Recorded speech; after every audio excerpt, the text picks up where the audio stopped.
Hi there, this is Dr. John Whitcomb doing Lectin lesson number 5, How Gorillas Eat a High-Fat Diet.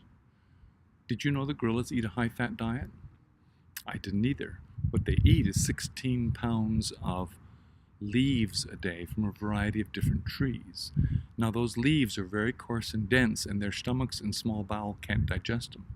But the contents of their colon have bacteria and a biome that break down those coarse leaves into tiny fatty acids, short-chain fatty acids that feed their body, make a rich layer of mucus in their gut, and change their diet to 70% fat. Isn't that interesting? So gorillas, in fact, actually get a high-fat diet. And what that raises is the topic of what we call resistant starches. And resistant starches are foods that don't get digested in your gut and pass on down to your colon, where they get digested by human bacteria into short-chain fatty acids. And that leads to some very interesting phenomenon.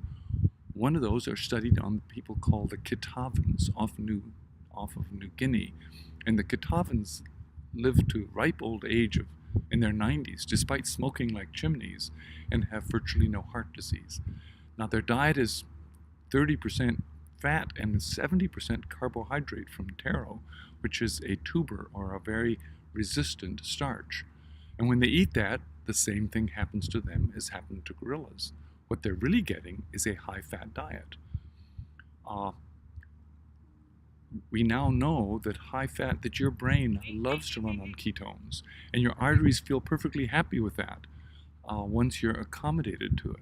So it can take in all sorts of stressors like smoking. The question is, can we duplicate that as humans? And yes, we can get resistant starches. Now, Dr. Gundry in his book talks about eating raw bananas as a way of getting resistant starches, whereas ripe bananas are way too sugary. But you can also get resistant starches from cooled down potatoes, from cooled down rice.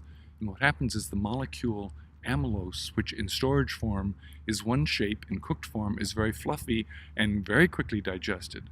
But when cooled down, turns into another shape that can't be digested and becomes quite resistant. So that raises the specter that maybe you can change some of your cholesterol response and changes in response to how starch affects you. And we certainly see that with the Kitavans. It does allow you to get another food that isn't necessarily high fat, low carb. This looks like high carb that actually is high fat. And that's what we have in common with the gorillas. What will work for me? Well, I'm going to try a raw banana. I'm not so sure it's so great for me. But I'll give it a try. I don't eat any ripe bananas anymore. But how about cold rice? In the meantime, I think Dr. Gundry has opened many, many ideas for us to think about as we've talked about lectin lesson number 5 and resistant starches, what they teach us about gorillas. And if you can guess where I am, I hope you can figure it out. This is Dr. John Whitcomb finishing lectin lesson number 5.